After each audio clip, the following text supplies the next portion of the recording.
Support for Radio Friends comes from IT Como, offering computer and IT services for small businesses and residential clients. IT Como can set up remote work-at-home solutions and data security and backup systems and upgrade your company email to more modern platforms. IT Como can also help you get the most from your technology at home. Learn more at itcomo.com.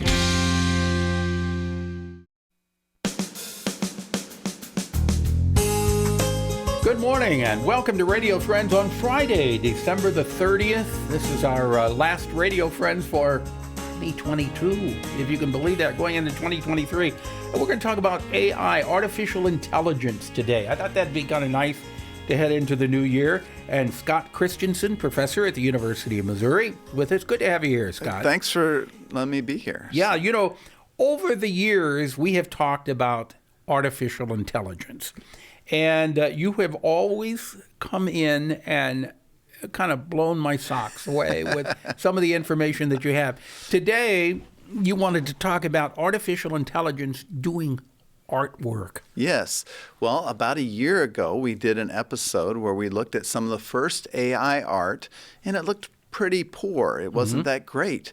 But some of the viewers and listeners may have seen online this past year the tremendous advances that have happened with AI art, where you can ask the AI to generate an image and it comes up with this new image. So you simply ask the artificial intelligence, you tell it what you want it to draw. Yes. I would like to see a happy student, and it will show you a happy student, an image of a happy student. And it's been based on the training on what it's learned about students and people looking happy. And you can ask it to draw a specific landscape. Is that right? You can ask it to draw something like a meadow or something like that, but it isn't very creative. It just does things based on what it's seen before. Okay. But one of the things that I think is very interesting is about AI-assisted art and AI-assisted creativity. And I have an example here. This is one of our students, Rachel Koch. She drew this image here, which you can see is a pretty crude image. Okay, so for people just listening on the radio right now, your student took and drew it on the computer. It's about as basic as can be. She's got a mountain back there. It looks like a lake and a meadow, but it is very, very crude, and there are some clouds in the sky. Then she asked the computer to enhance it. While she was drawing it, it simultaneously was making this other image that is very beautiful landscape. So she could see what it was looking like. She could alter her drawing, maybe go back and erase things, and it would change this image. So as she was drawing a crude drawing, the computer was enhancing it, and it looks almost like a photograph. Yes, it does. In fact, it looks like a photograph. Right. Or a very good Bob Ross painting or something like that. It's very nice. So the computer did this from what it had learned in the past. Right, exactly. So it had learned what mountains look like and what clouds look like. And when Rachel said, "Oh, I'd like some clouds here," the computer could say, "Oh, I know what those look like, and I'll put them in here." Will the computer ever replace Picasso or Michelangelo or any of the great artists of the past? I don't think so. I think what is going to be interesting is the new artists have a new tool that they can use as they create new things. So I think this may allow people to experiment in new ways, and I'm very interested to see what artists do with this technology. Now, it's not without controversy, because I said that it is trained on other images. Well, some artists are upset because they say, I put all my images out there on the internet for people to enjoy, and the computer is taking the computer has trained itself on my images and now can create something that could, quote unquote, replace me, right? So especially I can understand that. Graphics artists, people that do kind of production work for business, maybe TV graphics, things like that. I can understand that. Okay, so we talked about computer art. As we go into the new year, what do you see on tap for artificial intelligence in 2023? Well, I think we're going to see some remarkable things with how artificial intelligence can actually start to compose text that sounds very realistic. Right now, there's something called GPT chat, which can make a couple paragraphs based on a prompt that you give it.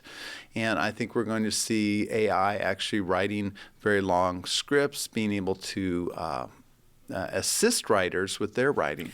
And what about talking on the phone when you get a sales pitch and it's an artificial intelligence talking to you? You answer and they answer back knowing how to answer back. This is happening now, isn't it? Yes, and it could know how to answer back to Paul because it's been trained on what Paul purchases, when he purchases these things, what prompts get him to purchase these things. So now, maybe to me, that is a little bit frightening. It is very frightening. Because artificial intelligence then, in some way, is manipulating. Right. Is manipulating us as human beings. Yes, and human beings manipulate other human beings all the time, right? But we're offloading that task of manipulation to a computer. So you asked about predictions. I think one of the things that we're going to see is we're going to see the public and regulators and government officials starting to call for some regulation, for some guardrails around this technology and how it gets used, and disclosing that it's how it's being used. You know, this is a subject that we have reached from time to time. But the one thing that concerns me, perhaps not in my lifetime, but the fact that artificial intelligence will become so powerful that it is really, truly in charge of us. Well, I don't think it has to become very powerful for it to be in charge of us. Look at how we are easily manipulated, right? So the messages that we get about, selling or buying things. I mean, literally controlling us. Do you ever see that happening? I don't think so. I'm skeptical. I think it will be used by humans against other humans. That's the real danger. Okay. And then on the positive side, because we're almost out of time, what about artificial intelligence and medicine? I think that is an area where we're seeing tremendous growth. You see a lot of gene therapies that have been in the news lately. Some diseases that were considered incurable are coming about because of researchers being able to use these AI tools. And it's not the AI coming up with this on their own, but is one more tool in their toolbox that they can have to design drugs, to design gene therapies that are going to help people. Okay. So I think that's going to be the great news of the next year. Got it. If people want more information, what can they do? You have a webpage, right? Yeah, so it's called learnabout.ai, and I try to put all the information that I post or that we talk about here on that website so people can check it out and learn more. Okay, it's called Learn About AI. You can visit Scott's website, all kinds of information. Scott, thank you so much for coming by. Thank you. I hope you have had a good 2022, and I wish you only the best for the new year, 2023, and I hope you'll come back and visit. I certainly will. Thank you, Paul. And our viewers, I want to thank you so much for joining us this year. Please stay with us in 2023 and have yourself a safe and happy new year. Bye-bye.